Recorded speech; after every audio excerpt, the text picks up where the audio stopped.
Esta garota nojenta era gorda como uma inocente maldita Jigglypuff. A família inteira dela diz que ela é literalmente um ser humano estragado e nenhum homem a quereria. Até que este cara apareceu e disse: engula estas bolas e você ficará fofa mais uma vez. Um cara estava gritando: o que você quer dizer com isso? Mas esta Jigglypuff diz que ela acredita no garoto. Ela engoliu uma vez e é por isso que ela está rechonchuda. Todos na festa acharam essa situação repugnante, mas ele foi direto para a garota e disse: aqui, coma aquelas bolas, Jigglypuff inocente. O acionista do McDonald's ficou atordoado. Ela deveria acreditar neste cara, enquanto Jigglypuff dizia a ela para engolir tudo. O humano viu sua hesitação, então ele chegou ao ouvido dela e sussurrou: você vai ficar com a aparência de um Jigglypuff pelo resto da sua vida. Lembrando-se de todas as provocações que ela recebe diariamente, ela tomou coragem e começou a engolir tudo enquanto todos ficavam atônitos na festa. Quando nada aconteceu por um segundo, este cara voltou para provocá-la, dizendo que ela era apenas um caso feminino.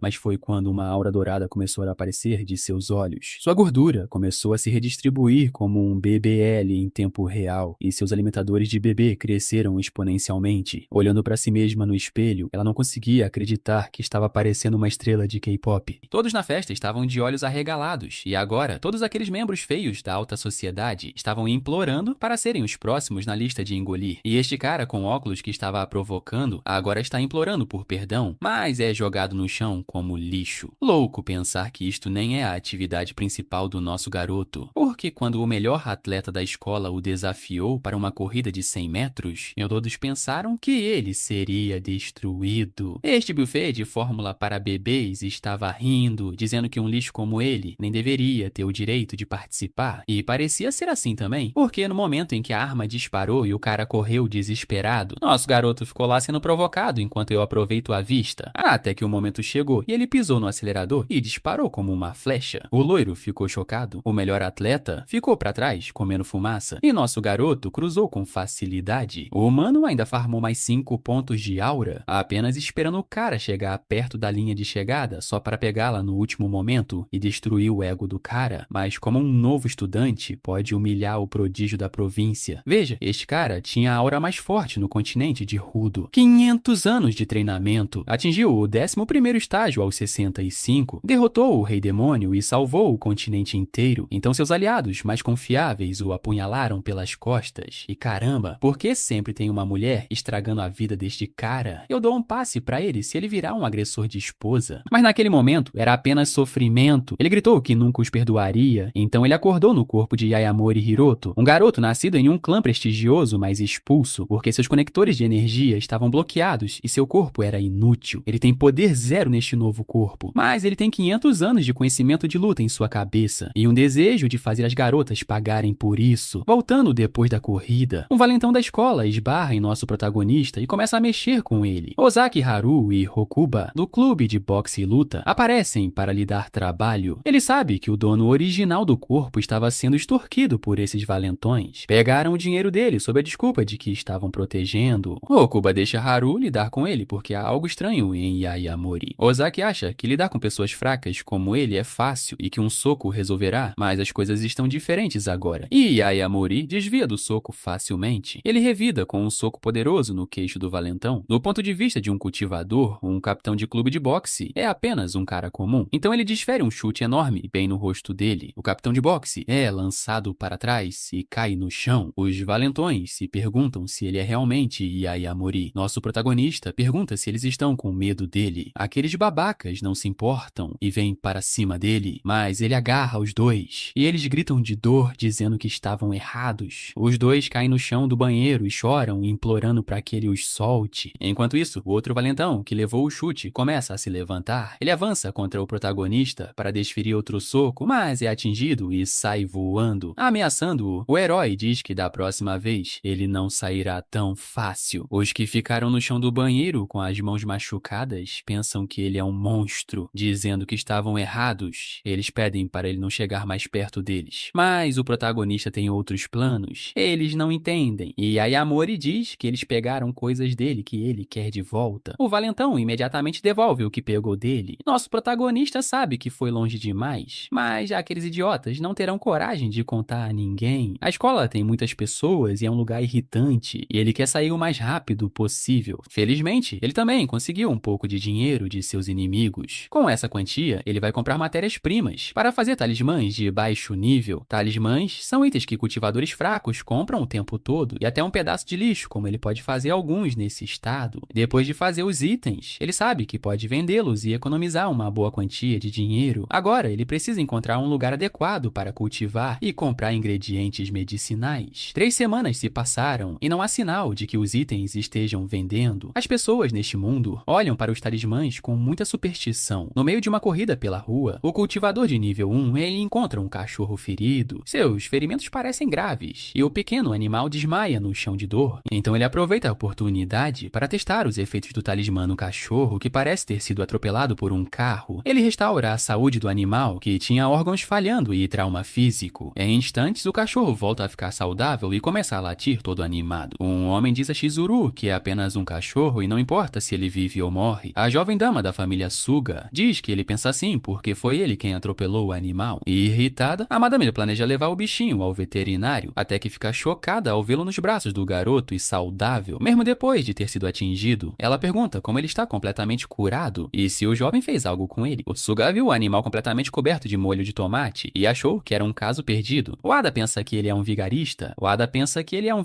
Mentiroso e diz que não será enganado. Ele tem certeza de que o garoto jogou o cachorro em seu caminho para roubá-los. Mesmo enquanto ele diz à jovem dama para não acreditar em nada, ela pergunta se o talismã funciona em pessoas, perguntando-se se pode curar alguém em estado vegetativo. Então o protagonista entende que ela quer salvar a vida de alguém em coma. Estados vegetativos são causados por danos físicos ao cérebro, perfeitos para seus talismãs, que usam Chi para restaurar o corpo. O Ada não acredita que um pedaço de papel curará sua tia e diz a ela para não tocar no talismã. Nosso herói explica à mulher que é simples de usar, basta segurá-lo na frente da pessoa que deseja curar. Ele oferece os grandes por 400.000 ienes e os pequenos por 200.000. O jovem mestre paga 1 milhão de ienes ao nosso herói e quer levar tudo o que ele tem. O Ada diz à garota para não comprar porque ele acha tudo isso uma loucura. No entanto, o cultivador fica irritado e agarra a mão do homem quando ele tenta impedir a venda. Ele diz a ele para parar de se meter em seus assuntos, já que a mulher já concordou em comprar o talismã, dizendo que se ele planeja ficar em seu caminho, é melhor ele recuar. Depois de machucar e segurar o braço de Wada, nosso herói joga o idiota para longe, fechando o negócio com a mulher da família Suga. Ele entrega um talismã de proteção amarelo extra e um vermelho de fogo. Ele espera que o dia nunca chegue em que ela precise usar aqueles talismãs específicos. Mesmo assim, Chizuru agradece a ele pelo brinde e pergunta o nome do protagonista. Ele se apresenta como Yeimori Hiroto enquanto se afasta. Wada tinha certeza de que esse cara era um fraude e um vigarista, mesmo pensando ser impossível curar um estado vegetativo. Se houver a menor chance de ela tentar, ela quer fazer a mulher recuperar a consciência. Finalmente, ele tem dinheiro e vai procurar uma casa. Seu próximo passo é encontrar itens medicinais para usar suas habilidades de cultivo. De repente, o cachorro encontra algo estranho e começa a latir para avisar seu dono. Nosso herói nota uma mansão com muito espírito Chi ao redor, até que ele avista algo estranho crescendo no jardim daquela mansão. É uma grama prateada em forma de coração. Na enfermaria, um dos caras que foi espancado pelo protagonista diz à enfermeira que ele é maligno. Enquanto recebe tratamento médico, ele diz que fará Yeimori pagar da próxima vez. Suga Kenji, o vereador que observava o que Shou fez, reclama de seu comportamento. Ele diz que ele envergonhou a família e que cair nas bobagens de um golpista o fará motivo de chacota. As enfermeiras fofocam sobre a jovem mestre que gastou 1 tonelada de dinheiro em talismãs e zombam dela. Shou segura os talismãs, triste, e diz que quer tentar mais uma vez. Esta é sua última tentativa de salvar sua mãe e ela fará o que for preciso. O vereador diz que ela está fora de si e precisa parar com essas tentativas malucas. Vendo que ela acredita em coisas místicas, ele acha que o próximo passo dela é rezar para os deuses. Retrucando ao pai, ela pergunta o que ele vai fazer para ajudar. Ela pergunta quantas vezes ele visitou sua mãe enquanto ela estava inconsciente. Ela culpa o pai e diz que ele não fez tudo o que poderia ter feito e que se ele deixar a mãe dela assim, ele irá procurar outra mulher e simplesmente a abandonará daquele jeito. O pai dela fica realmente zangado e ameaça dar um tapa nela, mas ele se contém e se segura. Ele diz que sua filha está ficando muito atrevida também. Ele diz que vai chamar a enfermeira e tirar aqueles tubos dela. Chorando, a filha diz que o pai não pode fazer isso. Segurando o talismã, ela chora e diz que nunca desistirá de sua mãe. De repente, o talismã faz efeito e uma luz azul começa a emanar dele. A mãe acorda, coloca a mão no rosto da filha e chama por Chizuru. Shizuru, Sujioko, a mãe, acorda e pergunta: Ué, você assistiu o vídeo até aqui e até agora não se inscreveu no canal?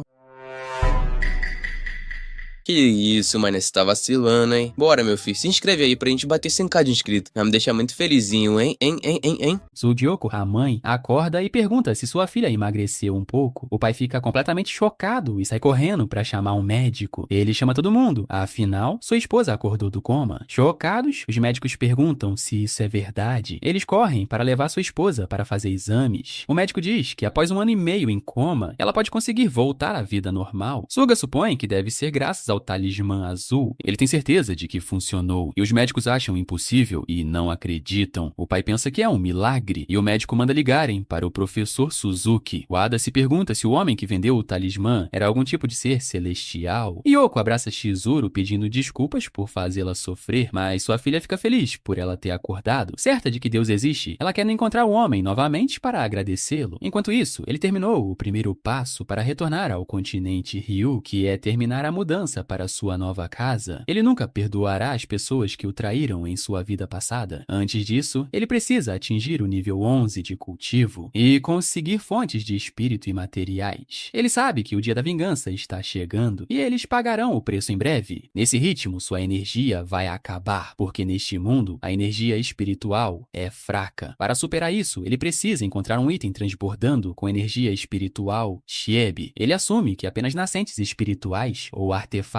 raros seriam suficientes. Mas, pensando que corações prateados estão crescendo lá no jardim, ele fica animado. Afinal, a grama de coração prateado é um material espiritual de classificação A. Diferente de ervas comuns, materiais espirituais são usados para refinar pílulas, que elevam o estágio de um cultivador. Se refinar uma pílula Juki usando frutas de coração prateado, pode-se atingir o segundo estágio, mas se ele for descuidado, será uma dor de cabeça. Os materiais para uma pílula Juki custam uma fortuna. Ele pensou que estava vendendo talismãs em segredo, mas parece que ele causou problemas. Alguns caras têm o seguido desde o 3º dia que começou seu negócio. Nosso herói quer ver o que esses lixos farão quando se aproximarem. De repente, uma garota aparece e reconhece nosso herói no pior momento possível. Ela notou que Ayamori não tem ido ao campus e pergunta o que ele está fazendo ali. Ela se lembra que ele foi expulso do clã porque seu corpo era fraco e que ele nem tem tempo para estudar. Nosso protagonista sabe que ela foi a única colega de classe que defendeu o dono anterior deste corpo. Ela entrega dinheiro para ele poder voltar a estudar com ela. E Ayamori não pega o dinheiro e pede desculpas porque tem negócios para resolver agora. A garota supõe que ele deve estar lidando com algum tipo de problema. Enquanto isso, o herói nota que há 7 inimigos hostis à esquerda e 3 à direita. Ele sabe que pode eliminá-los todos em um instante. Nosso protagonista começa a correr e os inimigos portando facas o perseguem. Eles entram em um beco para o qual o protagonista se dirigiu. Quando chegam lá, eles notam que não há saída e começam a tentar assustá-lo. E Ayamori manda todos virem para cima dele de uma vez. O grupo de 5 pessoas com aparência assustadora para na frente dele, todos armados. Um cara careca se prepara para lutar e diz que isso vai ser divertido. Nosso cultivador pergunta por que eles estão observando e o seguindo há dias. O homem diz que ele tem coragem de vender itens como se não tivesse feito uma pilha enorme de inimigos. Eles perguntam por que a jovem madame do clã Amitani está interessada em um cara como ele. Aquela mulher quase era a noiva do protagonista, e ele acha exagerado matá-lo só porque o casamento desandou, então ele vai forçá-los a dar as respostas. A garota vê os membros da Yakuza tentando eliminar Ayamori e fica chocada. Ela acha que ele não pode vencer gangsters armados com o corpo frágil que ele tem. A garota decide ligar para a polícia para salvar a vida do rapaz. Um membro da Yakuza a chama de gata de beco perdida e pergunta o que ela está fazendo no celular. Ele arranca o celular de sua mão com um olhar psicopata no rosto. Os membros da gangue o chamam de chefe e ficam felizes por ele ter aparecido. Nosso herói vê Mochiyama sendo puxado pelo cabelo agressivamente pelo líder deles. O líder o chama de conquistador porque primeiro foi Setsu Amitani e agora essa garotinha. Ela grita pra Ayamori correr porque todos estão armados. Ela também diz que eles não podem tocar nela porque ela é filha do clã Keijo Mochiyama. No entanto, o líder careca da gangue zomba do clã Mochiyama. Então ele diz que se a enterrarem ali, ninguém jamais saberá para onde ela foi. A garota fica muito assustada e o psicopata diz que, se ela quer culpar alguém, deveria ser sua própria estupidez. Assim que ele tenta esfaqueá-la, o protagonista reage e avança direto contra ele. Ele arranca a faca de sua mão e o prende contra a parede. Mochiyama se pergunta se aquele realmente é Yayamori, afinal, ele está realmente diferente. Nosso herói os ameaça e diz que perguntará apenas uma vez quem os enviou até ali. Em outro lugar, eles informam ao inspetor Kaya que o grupo Scarfaces está se movendo nos becos da Rua Leste, com um garoto envolvido e uma mulher sendo mantida como refém. O investigador começa a dirigir rápido, cheio de adrenalina, e pede reforços sem alertar o chefe, Onaga. Ele diz a eles para não agirem sem pensar, porque são traficantes e não hesitarão em matar pessoas. Sem resposta, ele começa a pressionar o cara no rádio para ver se ele ouviu o que ele disse, mas seu colega diz aterrorizado que eles não precisarão mais de reforços. Ele aponta que o garoto que ele mencionou antes derrubou toda a gangue Scarfaces. O cara careca pergunta se ele realmente é o lixo do clã Yayamori e diz que sua gangue não será derrotada tão facilmente. O protagonista pergunta se foi o clã Amatani ou o clã Yayamori que deu a informação, ameaçando-o, dizendo que ele tem apenas 3 segundos para responder, implorando. O cara careca pede mais tempo para responder. Nosso herói não ia ceder, mas a polícia aparece e ordena que ele se ajoelhe. O inspetor Kaya diz a ele para não finalizar o homem, ou ele cairá no nível dele. Então o protagonista se pergunta se a chegada da polícia ali foi apenas coincidência. Ele poderia facilmente criar uma saída para essa situação, mas não quer revelar seus poderes reais. É por isso que ele decide soltar o cara careca. O líder da gangue fica chocado por ainda estar vivo. Com sua força atual, ele não pode enfrentar o governo e tem que ceder à pressão da polícia. Kai acha difícil acreditar que esse garoto derrubou uma gangue sozinho, eliminando todos os traficantes de uma vez, por conta própria. Kaya Haruki se apresenta a Yayamori como um inspetor da polícia da cidade de Niumi. Mochiyama o cumprimenta também, e o inspetor diz que vai limpar a bagunça e que eles não precisam se preocupar. Akahara Fumiya, um policial, também se apresenta aos dois. Nosso herói fica preocupado com o governo observando, afinal, eles viram tudo e apareceram muito rápido. Eles precisarão de sua declaração e focarão apenas no que aconteceu no incidente. O chefe de polícia aparece e diz que eles teriam deixado os culpados escaparem se ele não tivesse chegado agora mesmo. O Naga Raizu acusa o estudante Yayamori e diz que ele está sendo preso por agressão. Ele mostra o papel com o mandado de prisão. Mochiyama fica furioso, afinal, os caras no chão os atacaram primeiro. O Naga diz que tudo o que viu foi o garoto batendo neles sem motivo. Kaya acha o que Raizu está fazendo ridículo, dizendo que todos sabem que aqueles homens são traficantes de drogas. Quando o inspetor o chama de lixo, isso parece irritar o superintendente Unaga. Ele diz que poderia tirar seu distintivo por desafiar seu chefe. Kaya o chama de babaca e o policial careca manda ele se acalmar para não perder o emprego. De repente, Yayamori fala, dizendo a eles para levá-lo. Ele sabe que algum figurão no governo usou influências para incriminar nosso herói. Esse tipo de coisa vai continuar acontecendo e o Protinha vai usar isso para coletar informações. Ele pergunta ao Naga como ele sabia que o garoto era um estudante. Quando é questionado sobre isso, o policial fica irritado e percebe que deixou escapar. Depois de dar uma desculpa esfarrapada, o Protinha pergunta se o chefe dele quer que ele fique de olho nele. O Naga finge que não sabe do que nosso herói está falando e manda ele entrar na viatura. Segurando o botão do casaco do superintendente, ele diz que é uma pena. O homem está em choque, afinal. Ele não ouviu pegando seu botão. Nosso herói diz que da próxima vez que se encontrarem, ele pegará mais do que apenas o botão. O Naga quer fazê-lo se arrepender disso e fica muito bravo com o estudante. Passa um tempo e dentro da prisão, um policial bate sua cacetete nas grades de um prisioneiro. O policial diz que o alvo estará lá em breve e a ordem é eliminá-lo. Aquele prisioneiro sinistro fecha seu livro e diz que entende sua missão. Nosso protagonista chega à prisão com os guardas o escoltando e começa a inspecionar o lugar. Quando as grades se fecham, ele sente como se estivessem planejando atacá-lo. Ele acha interessante e se pergunta se o cara que divide a cela com ele é o cérebro por trás do plano. Por um longo tempo, aquele homem teve uma regra pessoal. Ele não queria bater em um garoto fraco como ele, mas desta vez ele foi contratado, então não há nada que possa fazer. Nosso herói pergunta se ele é apenas mais um capanga. E Amori sentiu uma sensação de queimação no momento em que entrou naquele lugar. Ele pode estar fraco agora, mas pode sentir exatamente o que está emanando de Funaki. Ele vê uma aura muito forte de Kyuei espiritual ao redor dele. Como um louco, o inimigo diz que vai mandar o Protinha para outro mundo em segundos. Ele avança com tudo, envolto em energia espiritual, mas quando ele ataca, o Protinha desaparece. Ele reaparece bem na frente dele e enfia a mão no rosto de Funaki. Ele diz que está confuso porque a única pessoa pessoa fraca naquela sala é ele. No momento em que diz isso, Yamori joga o corpo dele no chão com força, mas ele é pego de surpresa quando o vilão agarra sua perna com força e se levanta, jogando o protagonista pra longe. Ainda assim, o herói consegue se apoiar na parede e não sofre dano com isso. Funaki o subestimou e vai fazer nosso herói passar por muita dor, mas no momento seguinte, ele simplesmente leva um soco no rosto. Quando ele olha pra cima, vê a morte e tenta se defender. Mesmo assim, ele leva um chute brutal que o joga para o outro lado da cela. Nosso protagonista permanece firme em seus pés enquanto seu inimigo está gravemente ferido. Funaki corre em sua direção, preparando um soco maciço e diz a ele para não se achar, mas ele leva outro bem no estômago, sentindo dor intensa e voando para trás novamente. Ele continua se perguntando por que isso está acontecendo e Yamori caminha até ele novamente. Irradiando muita energia espiritual, ele desfere outro soco no inimigo, acertando seu rosto e enfiando sua cabeça no chão com força. Segurando o rosto dele contra o chão, ele pergunta quem o enviou para lá. Ele também pergunta onde e como ele conseguiu QI espiritual. Onaga, no telefone, pergunta que tipo de monstro é o estudante que ele acabou de prender. A pessoa na outra ponta da linha acha que ele é um desajustado do clã Yamori, não um monstro. O superintendente não o chamaria de desajustado, afinal, ele cuidou do inimigo sem grandes problemas. Enquanto isso, nosso herói espera uma resposta de Funaki, que está no chão, todo espancado. Ele presume que Yamori está em um nível totalmente diferente dos homens comuns, como ele e todos os outros. Nosso herói se pergunta se as pessoas de quem ele está falando são os cultivadores deste mundo. Alguns anos atrás, Funaki conheceu um velho monge em Ryuja que canalizou sua energia espiritual em uma mão e cortou uma árvore gigante como se não fosse nada. Aquele monge lhe deu uma garrafa de água divina. Com o passar dos anos, ele continuou bebendo a água divina diluída, exatamente como o monge lhe disse para fazer. Pouco a pouco, seu corpo mudou para algo além do normal. Essa água divina, que o protagonista reconhece como líquido espiritual extraído de fontes. Fontes espirituais só existem em locais com uma enorme concentração de energia espiritual. Nosso herói pergunta se Funaki foi além dos limites de um ser humano normal e por que ele obedece a eles. O vilão explica que é por causa de seu filho, que sofre de esclerose lateral. No entanto, a água divina não funcionou para curar sua doença. Foi por isso que ele queria ganhar dinheiro. Quando nosso herói ouve sobre ela, ele sabe que pode consertar. Funaki fica atordoado e o protagonista explica que dar líquido espiritual a pessoas comuns corre o risco de machucá-las, mas ele pode fazer isso usando um talismã. Funaki fica surpreso e não acha que algo tão bom possa ser real. Para provar, o protagonista usa o talismã no homem e todas as suas feridas cicatrizam instantaneamente. Nosso cara reencarnado vai dar uma chance ao homem. Ele pede que ele revele a verdadeira identidade de quem está por trás de tudo isso, e seu filho será curado. Se ele recusar, será eliminado agora mesmo por nosso herói. Funaki confirma sua teoria de que Yamori não era apenas um cara comum. Ele diz que o homem que o contatou para tirá-lo do caminho era Hashimoto Kosei. Alguém no telefone diz que Onaga ficou com medo de um peixe pequeno do clã Yaimori. Essa pessoa é Hashimoto Kosei, dono do clube Kozan, e ele vai retomar de onde parou com a pessoa à sua frente. Ele pergunta à pessoa que corte de carne eles querem comer e se gostariam de algo para beber. À sua frente está uma mulher,